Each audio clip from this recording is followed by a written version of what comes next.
ridiculous. I mean, this guy is the leader. He's what's keeping the Phillies up right now. And you look at all these other players that are out there, and somebody needs to step up. Whether it's Segura, I mean, Didi's doing his thing. Is it Kutch? Is it Kingery? Is it, I mean, all these guys, they got to step up, but it still comes down to the question going into the season. Is the rotation enough? Is the bullpen going to sustain? So, I mean, and we have to look at it. I mean, in all reality, the Phillies played, 16, 17 games? Like, that's how far they are.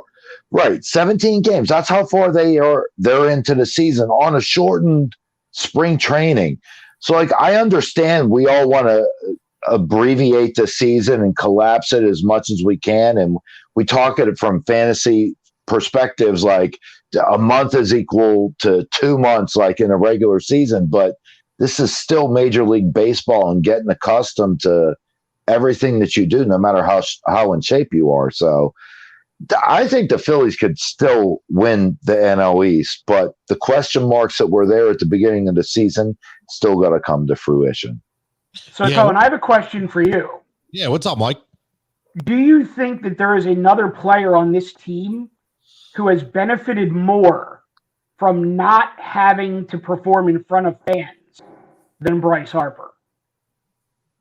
That's a hard question because I think Bryce feeds off the fans. I really do. I think that's always been his MO. You see him get pumped up. You see him get crazy. He's that kind of guy. But I also see the other end of that as well. And not from a negative standpoint, but from a point that he's trying to please the fans so much that sometimes he goes a little overboard. So and that's exactly my point, because to me, he seems like he and JT seem like they're just playing free and easy. Like Relaxed. It's something that they were born to do. Mm-hmm. And all the rest of the guys on that team kind of have the deer in the headlights look in their eyes like, oh my God, we're playing in an empty stadium. Like, what do we do? Nah, it's a good point. It is. It's a good point. And I think it helps that we don't have Gabe Kapler as a manager right now because, one of the biggest reasons is, I mean, you get embarrassed by the Baltimore Orioles, who I will say, I was wrong. Those boys, and Mike, you said it last week, they're got some young kids that are raking They out. are raking, man. Hey, if you look at the top four in their lineup, and they just did a comparison on MLB Network earlier today, the top four in their lineup are hitting better than the top four in the Dodgers lineup. Look at the pitchers they just beat in the last 10 games, 10 to 15 games. Look at the starting pitchers that they beat, and you're like, what in the world is Baltimore doing? See, and the thing is, they have no sexy names, and their rotation is just okay, but they go out and rake every single night, every day. Yeah, they just rake. Yeah, we need to trade Hoskins for 3 of their hitters. He's starting to come around, though. He's coming around. Stop sticking up for him, Mike. He stinks. Mike's always sticking up for Hoskins. Look, he's 7. He's 7 for his last 21. All he needs is a couple of long balls, and it's going to come. I hope you're right, because I feel like the guy's always looking for a walk. He's not looking for a hit, man. I don't know what's going on, Reese. I really don't. The shaving his stash didn't help him either. He should have just freaking kept it. Shouldn't have mattered. But one thing's for sure, if we would have got swept by Baltimore, and we still had Mr. Anal bleaching himself and Gabe Kapler, I don't think we would have won this match series like we did. This is typical Joe Girardi, right? Typical Joe Girardi. He gets in front and says, hey, listen, man, these things happen. Are we happy? No. Are we happy with our performances? No. Bryce Harper did the same thing. And then they come back and they just take over exactly the way they should. So it was really, really nice to see it. And I'll tell you, man, Aaron Nola is pitching his ass off right now. I know he's still 2-1, right? But he's at 37 strikeouts. Nobody's touching Shane Bieber right now, right? Don't call me, Justin. But this guy, who would have thought that Shane would be 4-0 and just lights out right now? He's one of those bubble restart guys that you wouldn't even expect, right? That, just catch a little lightning here. But Aaron Nola, can he? And I'll start again with you, Mike. Cy Young Award. You know, could he, because this is going to be a really weird year, but if Aaron stays locked and loaded like he does, and guys like Max Fried come back down to reality, and Lance Lynn and these guys that are up in the upper echelon right now, what I think are just stats, could he actually win a Cy Young Award this year? So, in my opinion, he's going to have to remain lights out for most of the year, and the Phillies are going to have to be in contention for most of the year. That's a good point. If the Phillies fall like a lead balloon, no matter how good he is, he may finish no higher than third or fourth. But if the Phillies are in contention all year and he's just lights out, I think there's a very real possibility. Yeah. Could you imagine? I mean, could we actually see Bryce Harper win an MVP and Aaron Nola win a Cy Young? And I got to ask you, for all you guys. Hold on. Time out. Don't go there just yet, because my answer to that is very simple. Only if they win the division. Right, but no, I would have to ask you. Win the division. The only way that happens is that's a World Series. Well, has that ever happened? That's a good question. I don't know. We'd have to look that up. I didn't look Wait, this up. Hold on. Has whatever happened? Cy Young and MVP on the same team. Steve Carlton, Mike Schmidt, 1980. Oh, well, I was going for win the World Series. Well, that happened in 1980 Steve Carlton, as Mike well. Schmidt win the World Series. Okay. Oh, Pittsburgh. 1980. He's not used to that, Mike. You know, they're not used to winning out Pittsburgh. So. That's all right. I'll keep my comments for another day. No, John, in all seriousness, I need somebody to fact check me on Carlton in 80. Because I know he won a bunch of Cy Youngs. I'm not sure if 80 was one of them. Yeah, I'm really not sure. I didn't look it up, and I'm not positive. I will go to the Google machine. Yeah, Google. That's like 4 check boxes. Like I can nod my head to all 4 of them, but did they all happen at the same time? I have no idea. So to answer your question, Tone, if they continue to be successful, and I don't know when the awards are given out. Are they given out before the World Series or after the World Series? I forget. I'm not sure. But they would definitely need to win the National League East, and then also, be at least a contender in the World Series for those awards to be handed over to those 2 guys. Go ahead, Dave. I'm sorry, Dave. I lost you there for a second. I have the answer, boys, by the way. So in 1980, the Phillies, Mike Schmidt won the MVP. Steve Carlton actually finished 5th in MVP voting and won the Cy Young Award, and the Phillies won the World Series. Wow. So it has happened in this city.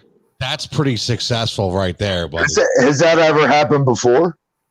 Probably maybe with the Yankees back in the day. I don't know. Yeah, I would imagine it's probably Babe Ruth might have won them both. Quite possible. Hey, it is.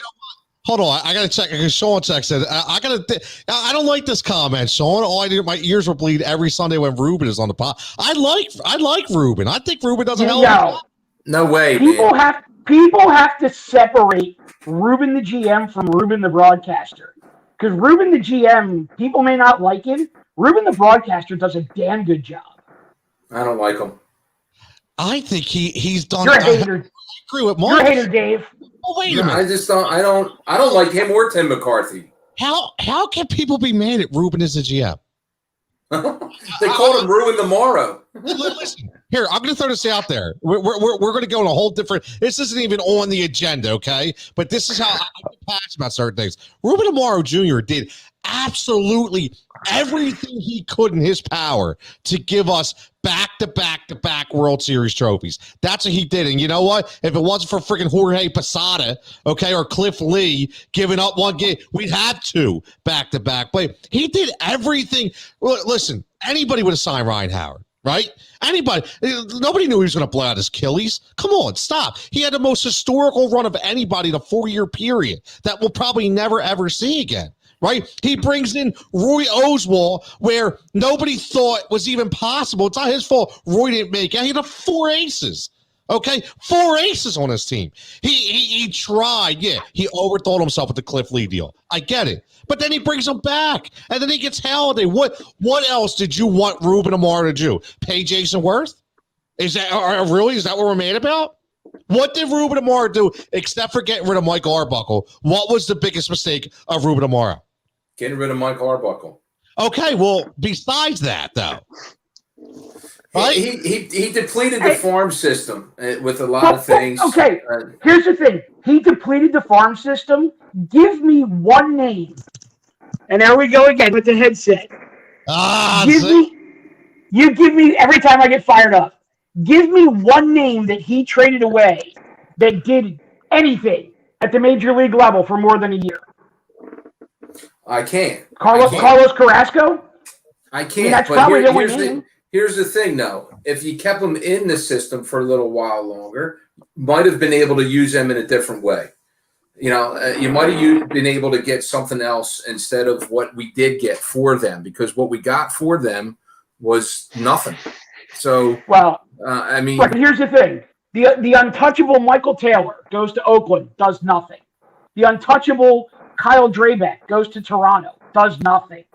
I mean, really, the only ones that we're regretting that got away are probably Carlos Carrasco and Domingo Santana. And Domingo Santana, he wasn't a top 10 or 15 prospect. He came from out of nowhere. Dude, listen, Sean, I understand. I get it. But for us to say Carrasco, to lay the entire tenure of Ruben Amaro on Carlos Carrasco, to me is ridiculous. Listen, Ruben Amaro did, and you can say whatever you want, but he did what I would love to do. He lived out his childhood dream, right? He lived in it. He was a Philly fan. He played on the team, and he was a general manager. And I'll tell you, man, listen to some of the moves he made, they were there, man. They were there. What else? Without Ruben, some of those things don't happen. And yes, I get it. Listen, okay, you want to bring up Jonathan Papelbon, right? Okay, I get it, right? Things like that. I understand, but you know what? He did everything he could. He gave the pieces, and it just didn't happen. We should have won 2009, but we didn't. What are you going to do? And then everything after 2010 just kind of went downhill. It is what it is. It just wasn't his time. But I think he gets a raw deal, man. I really do. I think he gets the raw deal because of later on, before he actually left, instead of building those World Series teams, I think he gets a bad rap for closer to when he was gone. You know what I mean? So you're right. You're right. No, I understand. Cole Hamels and Matsui is why we didn't win in 2009. Right. Cole Hamels, if you look back, if he would have pitched a little bit better than he did, we would have been back-to-back champs. Tony, I want to. Go ahead, Dave. Sorry. No, I'm good, Mike. No, I wanted to address Sean's comment because Sean's talking about doing windmill arms at first base in Boston. But here's the thing. It wasn't that nobody scooped him up to be the GM. He decided he wanted to actually be an on-field manager. And he intentionally got into coaching because he wanted to try to work his way up to being a manager. And then when all the stuff went down last year with the Mets, and their god-awful manager, what was his name? Mickey. What was Mickey's last name? I forget. Guy who managed the Mets last year. I don't know. You know what I'm talking about. He was like Terry Francona's pitching guru in Cleveland. Yeah. He gets hired to manage the Mets. He lasts a year, 2 years, whatever. So Amaro, at that point, he doesn't want to go back to the Mets. He's still looking for a managerial job. He doesn't land one. So the Phillies bring him back for a 1-year trial in the broadcast. The guy's goal is to become an on-field manager. He doesn't want to be a GM anymore. Been there, done that. So you can't say another team didn't scoop him up. He doesn't want that job anymore. And you know what, Mike? I like your insight because I didn't know anything about that, right? Because I didn't follow him when he went to Boston. So, between Sean and you, I couldn't even comment on that. But what I can say is, Dave, you bring up 2009. That's a perfect example to me. So I say it's a Sean. Here's a GM that went out and brings in Pedro Martinez. Say what you want. And Pedro pitched phenomenally for the Phillies that year, where nobody else went after Pedro Martinez. We pick him up, and he kept them in that playoff in New York in front of the, who's your daddy chance, did what he needed to do. He kept them in that game and gave them an opportunity to win. So we can say whatever we want, and that was Ruben Amaro who did that, right? That was Ruben Amaro who did that. So I think Rube needs a little more credit. I do. I really think he was. Yeah. All right. So he says he likes that move, right? And Sean, I know there's moves. Listen, I know there's moves everybody doesn't like, right? I get it. I just think that Rube just doesn't get enough. He doesn't get enough credit like a Howie Roseman. Listen, when Howie Roseman would get killed, and all of a sudden Howie's the best GM in the world because he won a Super Bowl, right? He's the best GM in the world, but then when he stinks, you can't judge talent. You can't have it both ways, man. You can't have it both ways. Howie did good the Super Bowl year. Every year before and after that, he stunk. No, you're right. You're right. It brings us into a great comment. Okay, or I should say a great segue because. Are we back on the rails now? Yeah, we're back on the rails now. We are. And Mike brought this up to me a couple days ago. We're talking about, we're switch gears a little bit. The Flyers, they have a big win, right? 2-1, 1-0. Now they're up 2-1. Carter Hart, phenomenal. The Flyers were a little sloppy. Okay, Voracek gets the only goal. Carter Hart saved them a lot. I'll tell you what, watching Montreal, them boys are fast. They are fast. I'll tell you, they really are a very underrated team. And like Mike said, why is there a different set of emotions when it comes to the Flyers and the Phillies fans, right? So the Phillies, they get swept by the Orioles. The world's gonna end. They stink again. They're terrible. The Flyers lose one game, and it's like, you know what? That's okay. It happens. We'll get back on the horse and we'll win the next one. Why is there such a difference? When it comes to emotions, when it comes to Flyers and Phillies fans, because I'll be honest with you, and I hope some of my Flyer people check in because I am not a huge hockey guy. I do, I'm not a bandwagon guy because I love Philly, right? But playoff hockey to me is fantastic, so I'd watch it anyway. But, why? Dave, what do you think? I'll ask you first. Why do you think, there's a different set of emotions when it comes to Flyers and Phillies fans? Is it hockey versus baseball? Is it just, the different kind of fan that it attracts? What do you think it could actually be? It's definitely different aspects. We were talking about regular season baseball to playoff hockey. And I'll say that our Philly fans are Philly sports fans are extremely intelligent, that they know in playoff hockey, you're losing one game in playoff hockey doesn't matter. And what's the most important game in a 7-game series? Game what? Number 3, right? So there's your answer. That game number 3, they came back and they played their butts off and shut out the Canadians. So going back to the Phillies fans being pissed off that you just got swept by the Baltimore Orioles. Now, maybe some of the fans don't know how well the Orioles are raking, but they're still the Baltimore Orioles. And you're telling me that we have a team that can contend, and you just got your butts beat from them? So, I mean, the range of emotions, I think, are nail on the head for our Phillies fans. That one game, losing one game, no big deal in a 7-game series for hockey. Because hockey fans know that if you go to the 7th game, you're still in it. And you got 3 periods to prove who's better. So I think Flyers fans know that. I think hockey fans know that. And the Phillies fans aren't stupid, man. They know that, there's a ton of question marks on this team. And they just played the whole thing out against the Orioles. So my take is on it that the fans' emotions are nail on the head. How about you, Mike? What are you thinking? I know this was your topic. You brought it up. What do you think? Well, I'm kind of absorbing what Dave said, and now my thought process, especially after tonight, kind of turns to, where do Sixers fans fall on that spectrum? Because if Because I can guarantee if you go on social media right now, most Sixers fans think the sky is falling after losing game 1 of a series. And, Flyers fans, maybe they're just chill. And, everybody knows Eagles fans live and die with every game. That's true. Eagles lose one game and put the wife and kids away for like 3 days and make sure you don't throw a brick through the TV and all that stuff. But the dog gets kicked. Yeah, exactly. But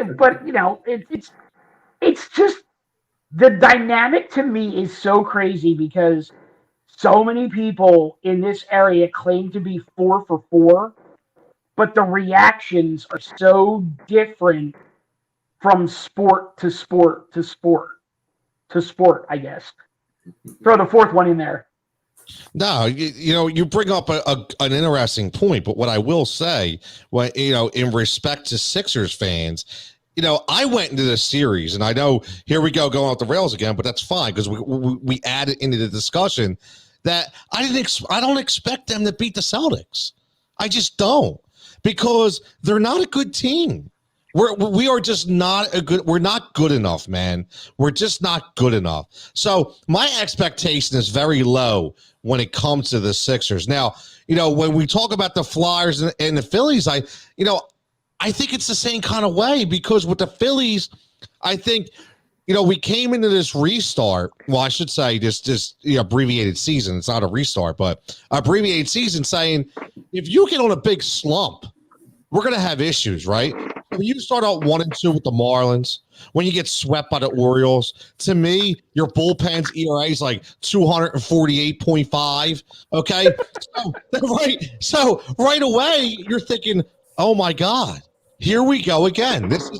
We've seen this happen before. We've seen this story before, right?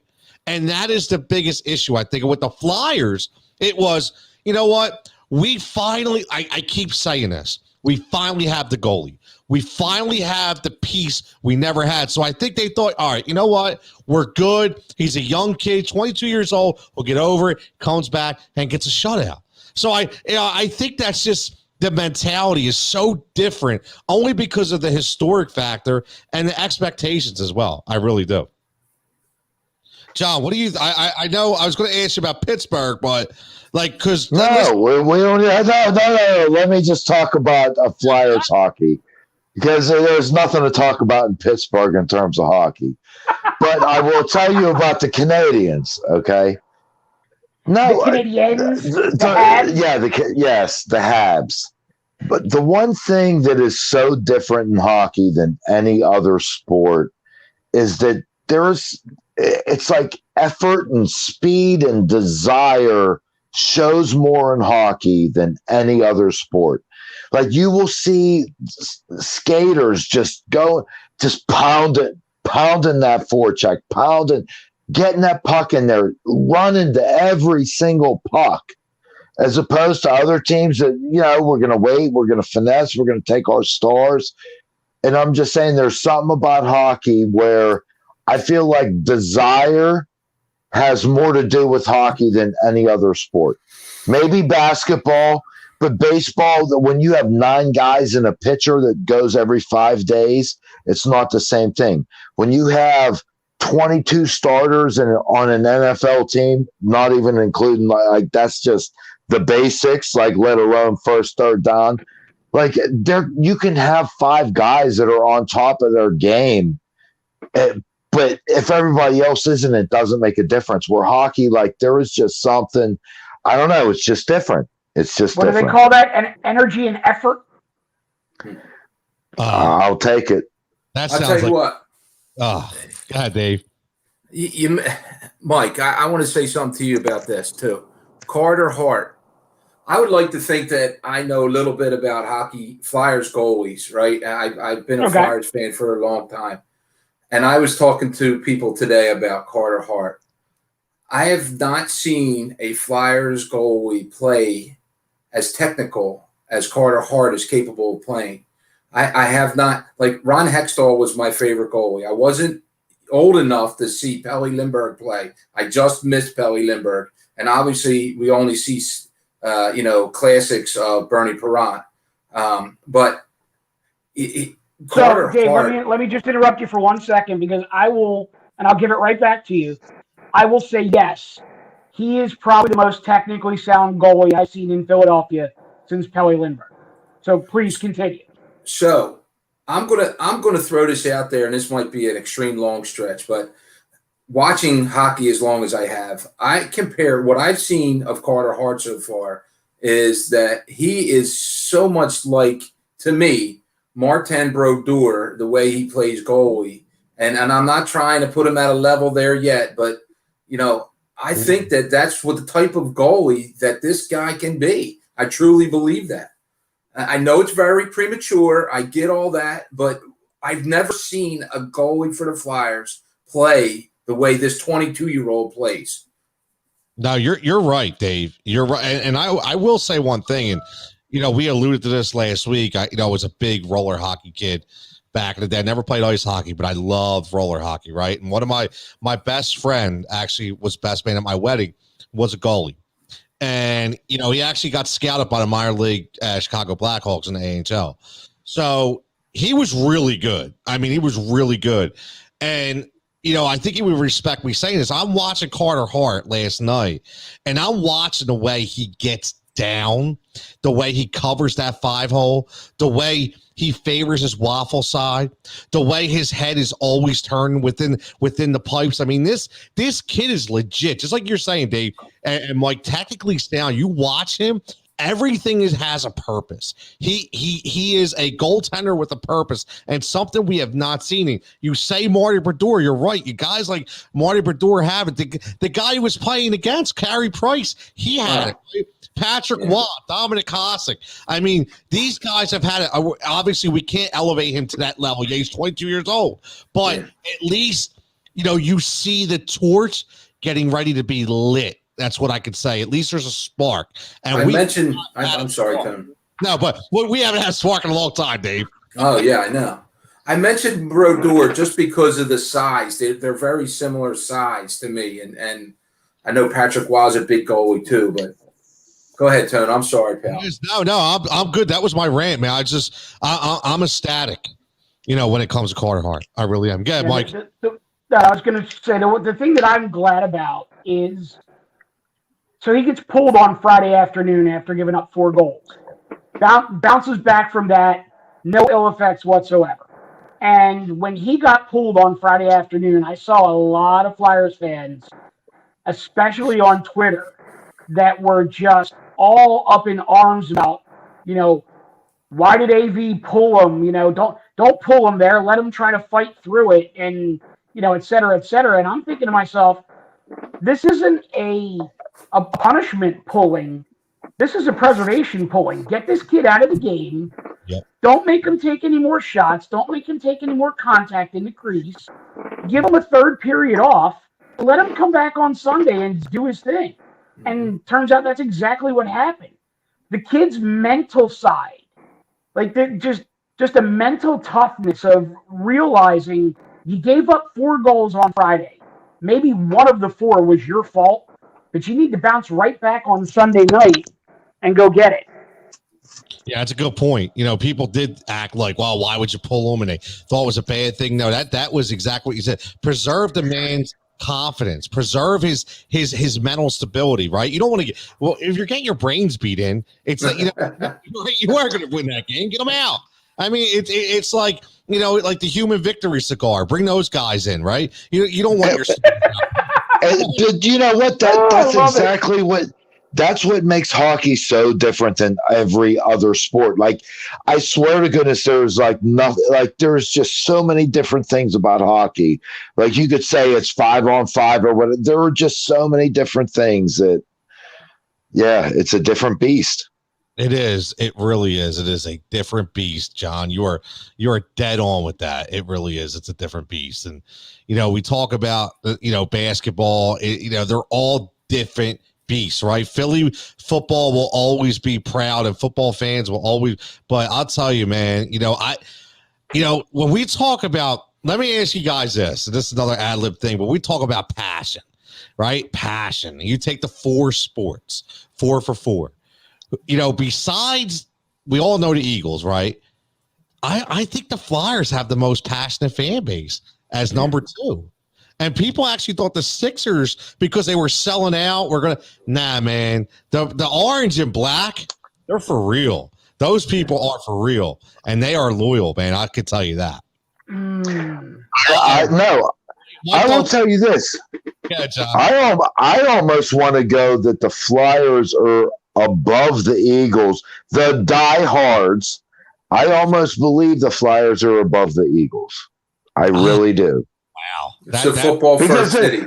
Yes. No, I understand that. And there's a ton of partiers that like to watch it. But when you want to talk die hard, I'll tell you what, the Flyers, I think it's a different thing. Tone, I understand where John's coming from.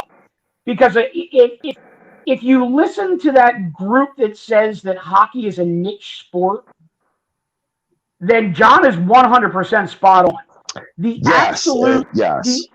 absolute people who live and die by the Flyers and don't give a flying what happens to any of the other 3 teams in the city might be more hardcore than the Eagles. But to Dave's point, this is absolutely a football first city. Oh, no question. No question. Yeah, I'll take my referee shirt off now. That's all right. I don't think that'll ever change. But Mike, exactly. That was my whole point. You look at like live, die, good, bad. It doesn't matter. Where Flyers fans were showing up every single game, where Eagles fans just, and plus you got to look. There is stadium capacity differences, which kind of sway, But I think, dude, Flyers fans are not.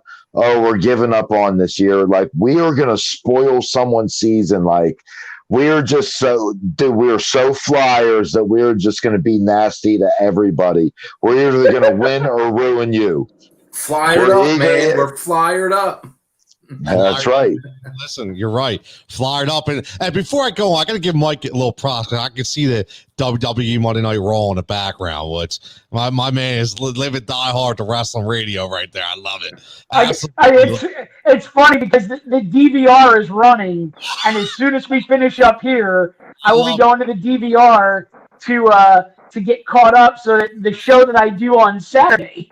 Yeah, I actually have a clue what I'm talking about. Absolutely. Let's stick to hockey for a minute because we had another interesting situation. The goaltender from the Boston Bruins, Tuukka Rask, right? He opts out. I want you guys to listen to this for a second, and then we're going to comment on it for a minute. But here's what the head coach of Boston had to say about the opt-out.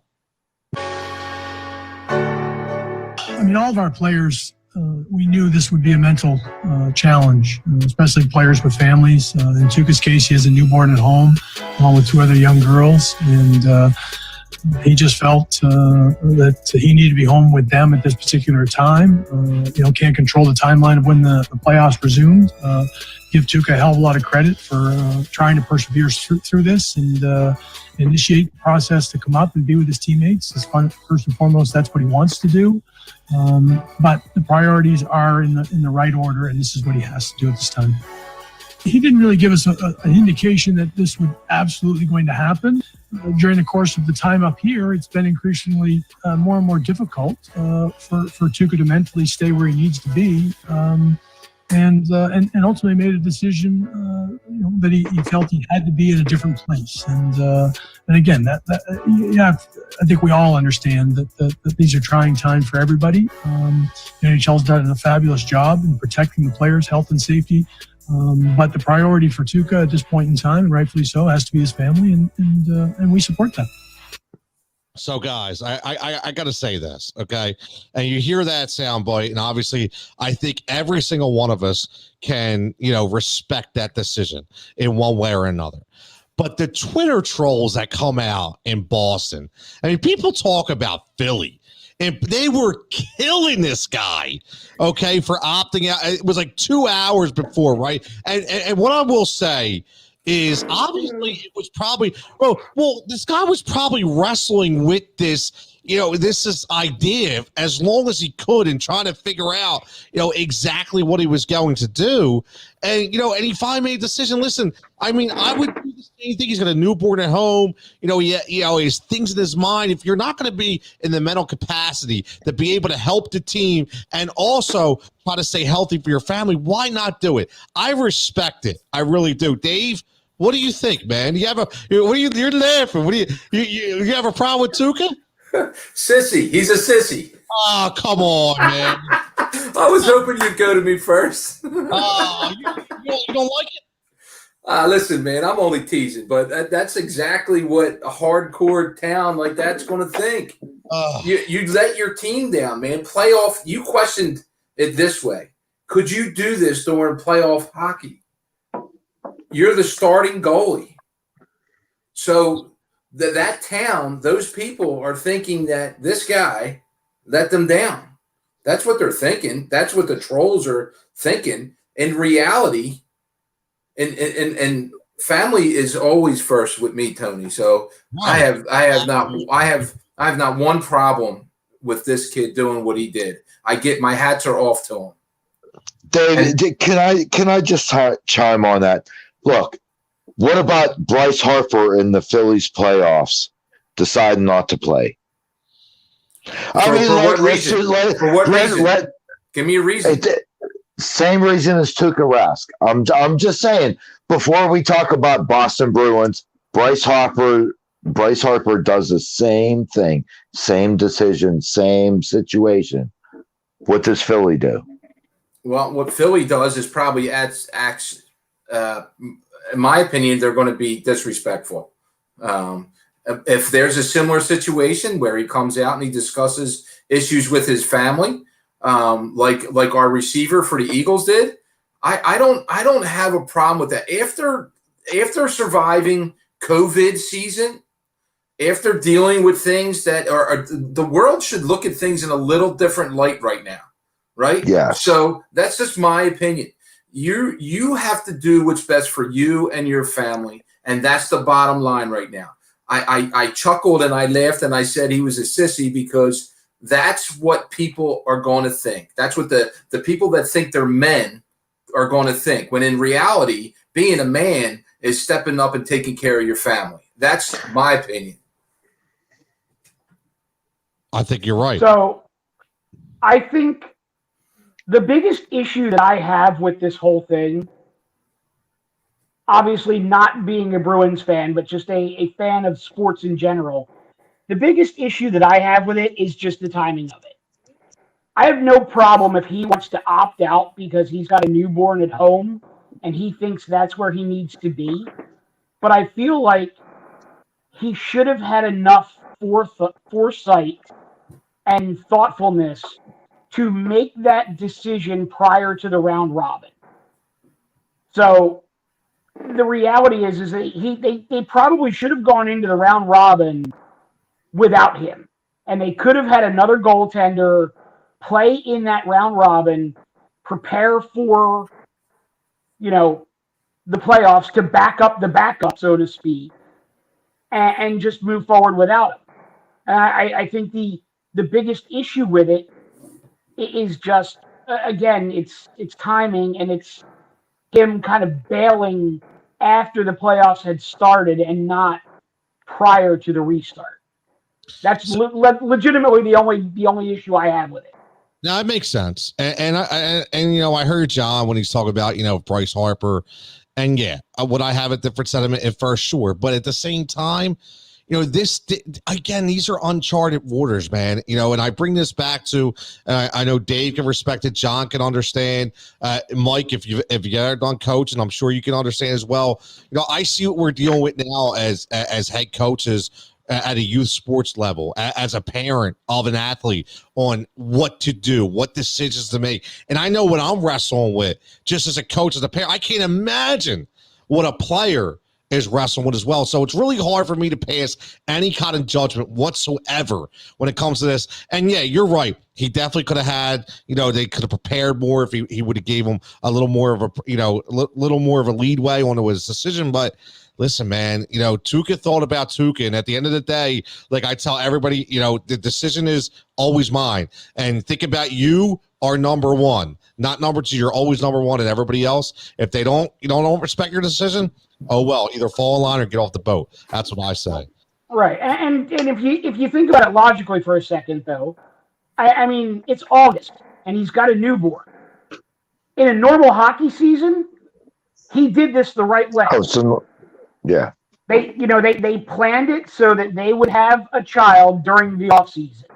And now that off season is not an off season. That's a good point. I don't think anyone can blame him. I think it's just a matter of like, dude, you could have let us know a couple weeks earlier. That's good. I planned all my children in the off season too. Attaboy. Lineup. I love it. I absolutely love it, man. I do. Let's have a little fun. Okay. We're going to bring this back to baseball. Okay. And we talked about the Phillies and we got, and on Mickey Mantle. Well, yeah, Mickey. Greg Maddux.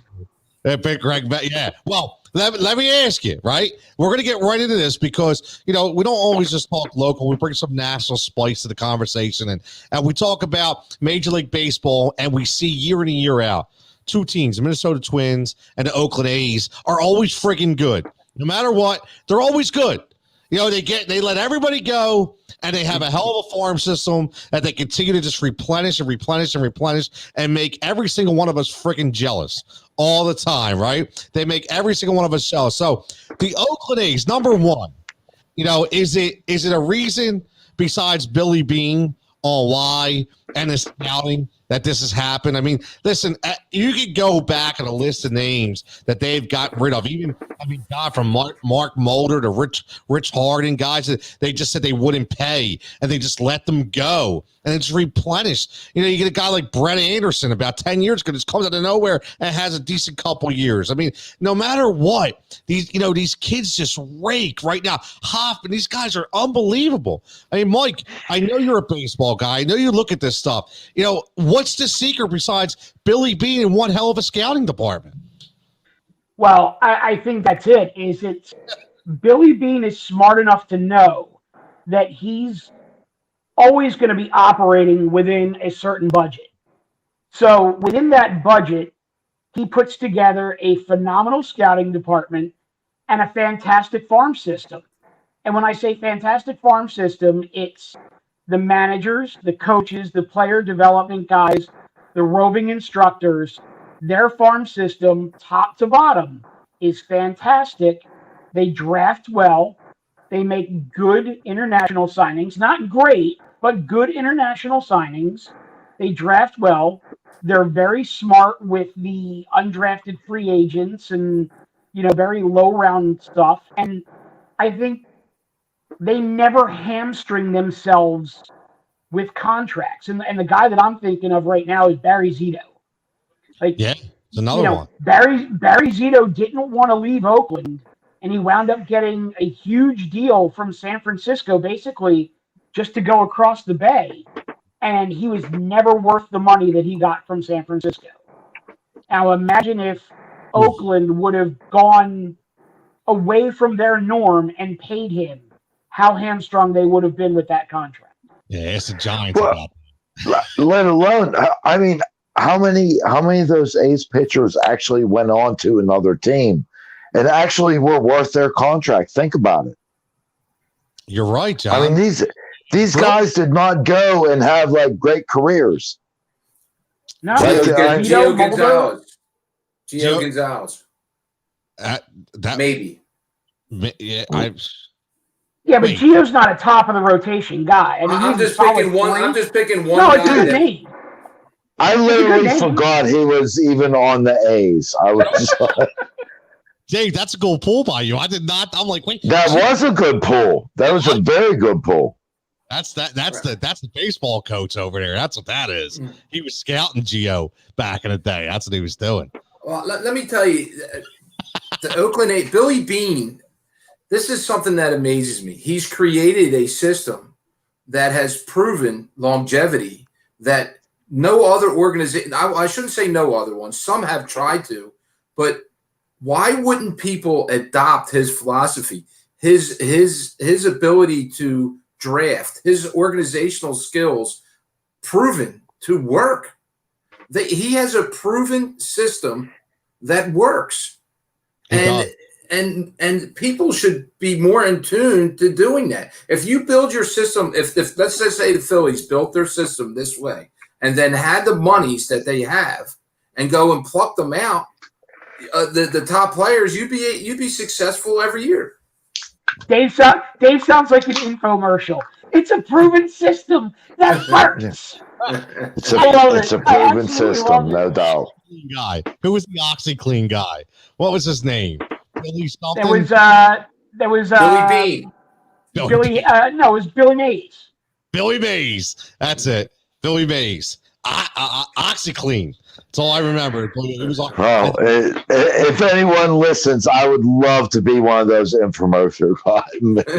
Dude, I will blow it up, no doubt. Hey, Sign me up. You guys know a lot of my day job deals with those companies and those guys. Like, they make money hand over fist. Legit. I don't even want to make money. I just want to get my voice all hype in an infomercial.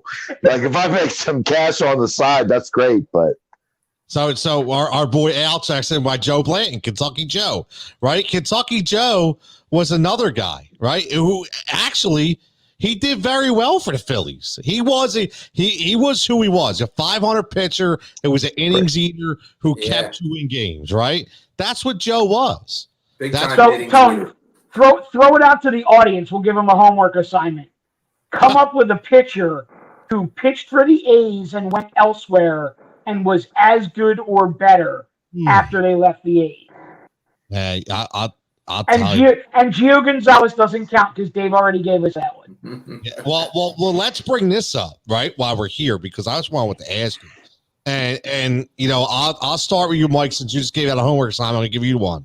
Okay, we're talking favorite A's of all time. Now, obviously, I get it. We know mine's a no-brainer. So I'm guessing you're going to say Ricky, aren't you? It's absolutely Ricky. I mean, the Ricky Henderson triple was a thing in Oakland twice for 5-6 years a pop. I mean, he's the greatest leadoff hitter in the history of Major League Baseball. To me, it's a no-brainer. So Albert texted with Catfish Hunter. I like that. Little catfish. And, you know, another big-time pitcher, right, Dave? What about you? What's your favorite A of all time? Man, I got a couple of them. I mean, the Bash brothers come to mind right away, but I'm going to go with I don't know how you couldn't – Ricky's up there, obviously, but as a pitcher, you couldn't love this nickname, Dave Smoke Stewart. He was the man for a couple years there for them. 34, brother. I remember. Man, that was the Bay Series boys, man. Oh, yeah. Remember the earthquake? In San Francisco? Terry Steinbach was the catcher, right? Wasn't he?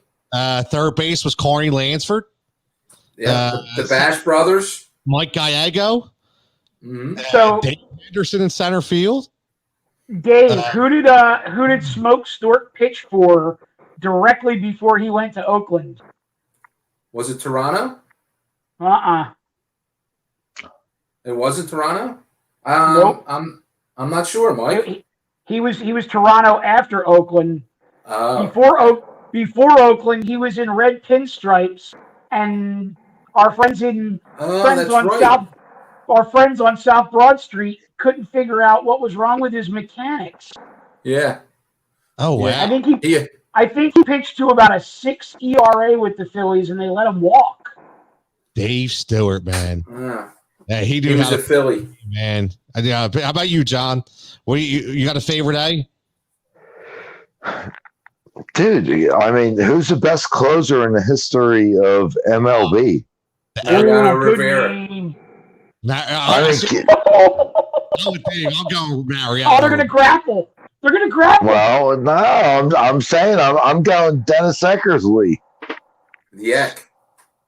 See, Yak. you guys went old school, man. You guys brought, I mean, dude, no, I would go Ricky #1, Eck 2. Listen. And yeah, there were the Bass brothers, but they were both tainted. And then Canseco's even worse by trying to rat out everybody else that was tainted. That was like the worst. Like Canseco dropped down 8 levels. That is hilarious. Old school, right? So my favorite A is I break out the leader of the new school, no pun intended, Busta Rhymes, but I'll talk the 2003 Miguel Tejada. And the reason why I say that is because this is when baseball decided to be fun again a little bit, right? He won the AL MVP in 2002, and within those 4 years, averaged 31 home runs and 116 RBIs, batting .282. This guy was phenomenal. And he was a web gem guy every single night, right? He was a Chris Berman back guy, baseball tonight every single night. So he's who listen. You can't say nothing against Ricky or Bash Brothers, juiced or not, right? Dennis Eckersley, Dave Stewart. I mean, these guys were legends. I get it. But Miguel Tejada never gets mentioned enough, in my opinion, for how much of an energy level he brought to the game of baseball. That let's remember that was dead, picked up with the race for the record, and 2 years later, Tejada takes off, and for that 8 or 9 year period, there was a lot of great performances, and I think Miguel Tejada was behind one of them. So I'm a big Miguel Tejada guy. Well, Can we give an honorable mention to Cheltenham High School's own Reggie Jackson? Oh, nobody even Mr. October. Yeah. Nobody talks about Mr. October, right? Yep. Wow, that's a good one. Fun fact with Gio Gonzalez too, by the way. Somebody mentioned Joe Blanton. Gio was in the Phillies farm system, and with part of that trade, we got Joe Blanton. We gave them Gio, so that's how that happened as well. So to continue on a baseball conversation, we talked about, we're going to bring in a bunch of new talents, and we're going to bring in new people to the fray. You're going to see them on YouTube. You're going to see them on social media. You can see them on the show once in a while. But I was lucky enough to catch up to Gabe Kapler, okay, and got his comment on what he thought about us bringing in new talent. So listen to Gabe, what he had to say. We see a significant upgrade, and Matt feels like it's going to make our roster stronger. By all means, I think we go after it and attack it. At the same time, you bring somebody in, that means one of your young arms, and obviously we have a tremendous amount of confidence in those young arms, may not get an opportunity. So it's a difficult position to be in, but one thing that we've said continually throughout the offseason, and we continue to say, is the search hasn't stopped, and we're going to be relentless about the pursuit of upgrading when we can. See, and the search will never stop here on the Heat Ratio. Just wanted to add it. So, Gabe, as much as we miss you, I appreciate your thoughts and your words for the Heat Ratio.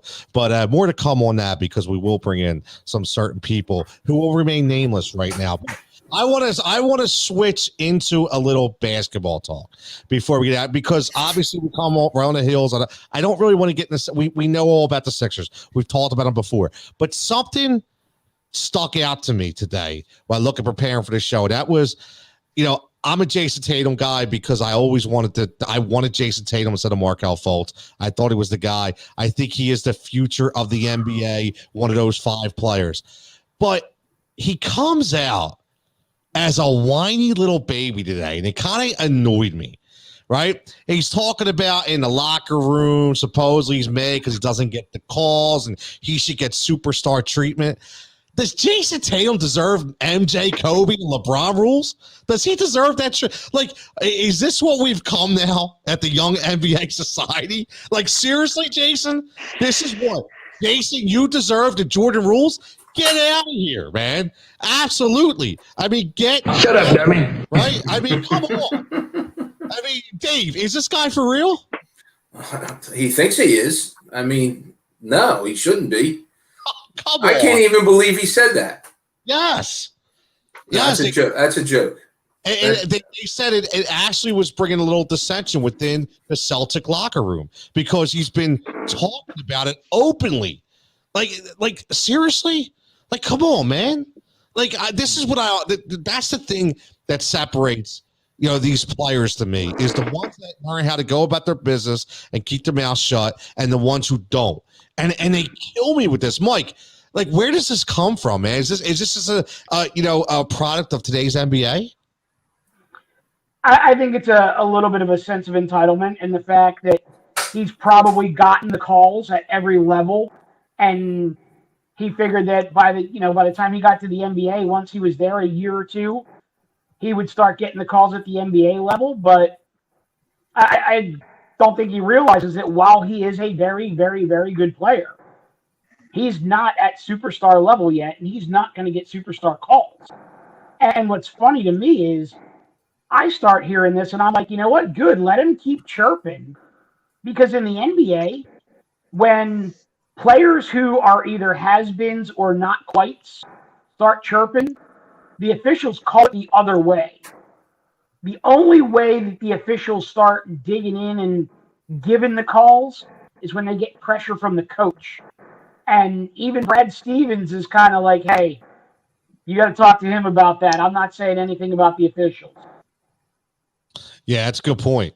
That's a good point because it could backfire, right? We've seen this before. It literally could backfire.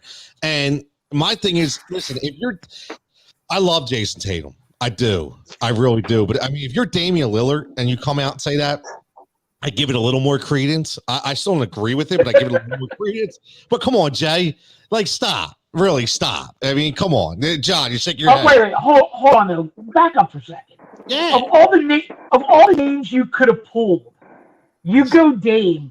You have been so stuck on Portland for like 2 weeks now, bro. 2 weeks. I can't like help. You might as well just pack your shit up and move across the country. Listen. You want to be a Portland Trailblazers fan so bad. I love Dame, man. I love watching this game. I need to get his jersey behind me as well. He's going to be number 4 on that board behind me. I don't know what it is. I can't get enough Dame. I just can't get enough Dame. I really do. That's awesome. I do. I wish he was a Sixer. And that brings me to the last point of emphasis tonight. And I have to, and I don't want to talk about the Sixers' loss because I expected them to lose anyway. But I did. I'm just so done with the Sixers. I really am. Joel Embiid, simple, stated. Is he a top 5 player in the NBA right now? John, is he a top 5 talent in the NBA? Joel Embiid. No. If you're a top 5 talent in the NBA, you do not give up 10-point fourth quarter leads multiple times over the past month. Sorry. No. Mike, is he a top 5 talent in the NBA? You top 10? Nope. Yep. Dave, top 10, not top 10, not top 5. What about you, Dave? I question top 5 and top 10. I question both. Obviously, he scored 0 points this year in a game. 0. You can't name a top 10 player in the NBA right now that had 0 points in an NBA game. There's no way he's top. I don't think he's top 10. So he's most certainly not top 5 to me.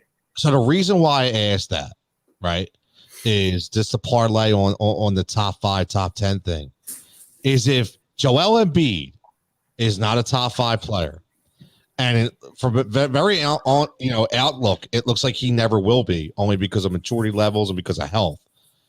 Is that contract a bust?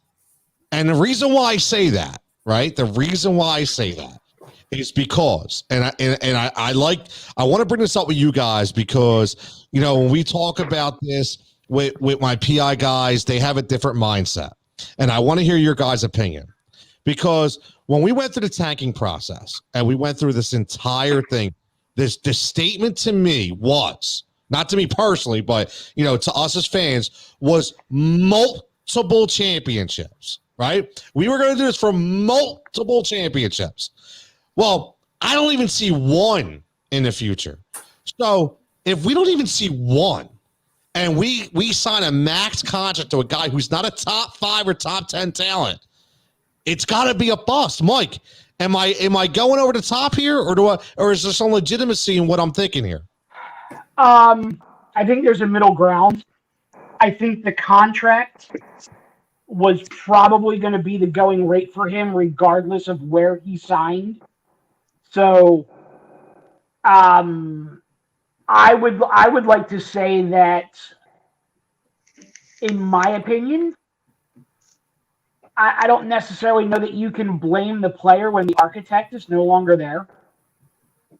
I think the Sixers screwed themselves on this whole thing when they fired Sam Hinkie.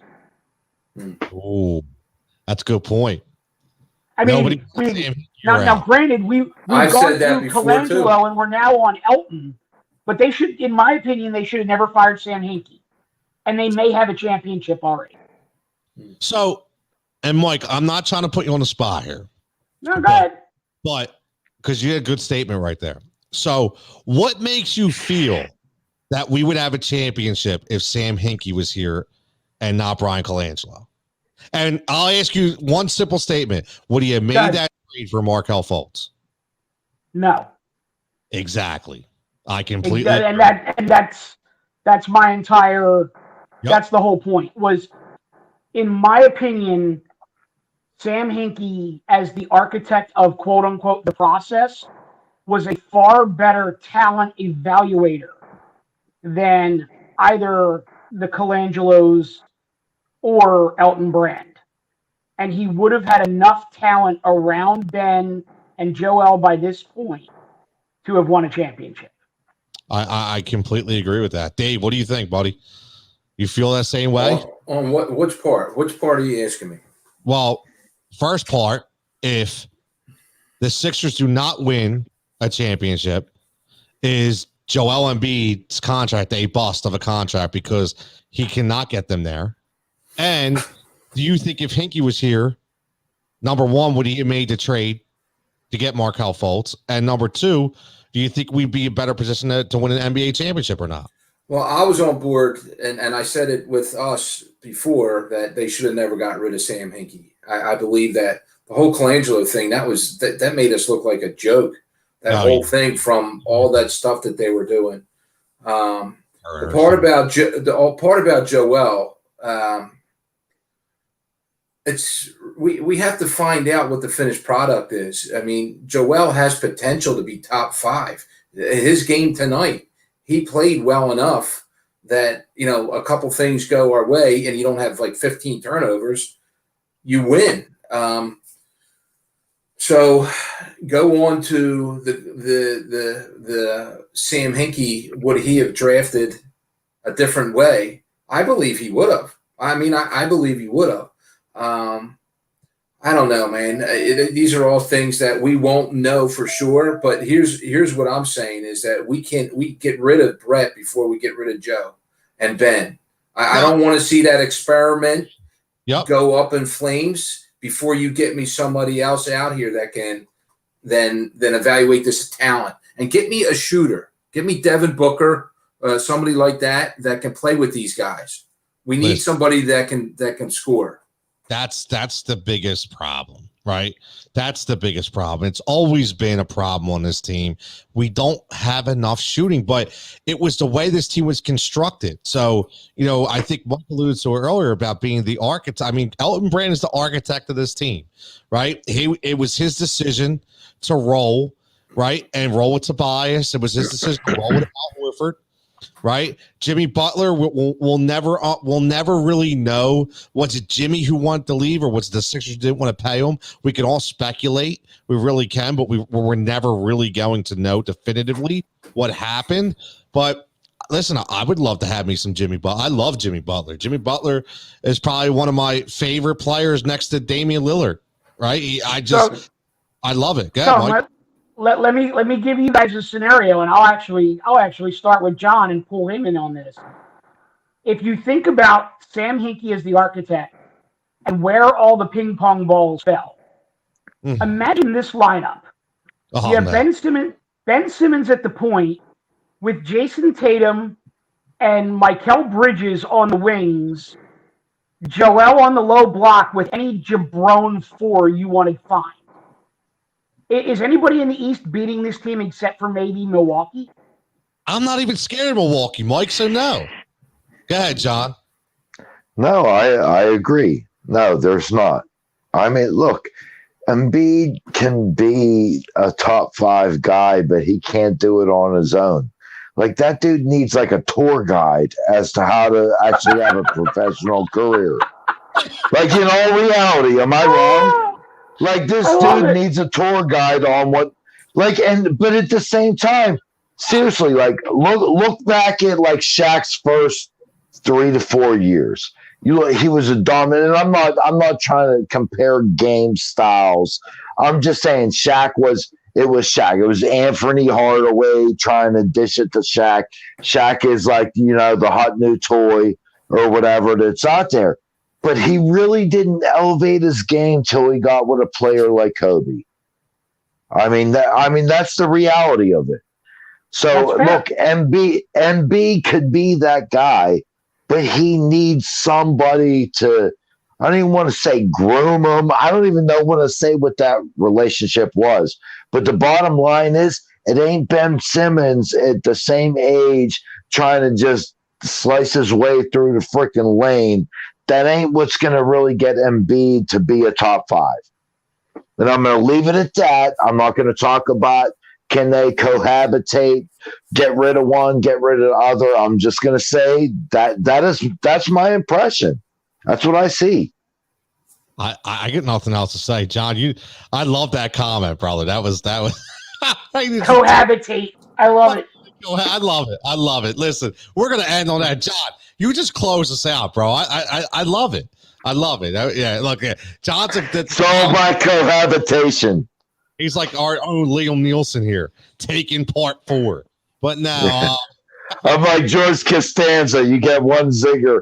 All right, see ya. As long as you're not eating the chocolate eclair out of the trash can and pushing all the fire alarm. No, I'll wait till we close out for that. Oh man, that's great. But listen, everybody, it's been a blast. This live thing is a really cool experiment, man. I'll be honest with you. I'm not gonna say I really enjoy it. Learning new stuff every week. So, audio, if there's any issues, let us know. Everything's kind of been good, man. And guys, I appreciate, us taking this hour and a half out. I know I'm telling you, by the end of the month, hopefully we can all get inside and, we're all going to be in the same, we'll be live, but we'll be in the same space. So that is coming shortly. So for Tony Cotillo at TCotillo23, Coach Dave Dixon at Coach Dixon365, John Coker at PGH John36, and Mike Mataraki at Big Mikey Smalls. Follow us. You see the Twitter account underneath at Heat Ratio Sports, YouTube, Instagram, Periscope, everywhere. We are trying to not take over. We're just trying to have some fun, man. I ain't here for that, right? We're just trying to have some fun and bring some energy to the Philadelphia fan base. So, again, everybody stay safe, stay healthy, and we will see you next week. Put it in the book. Peace.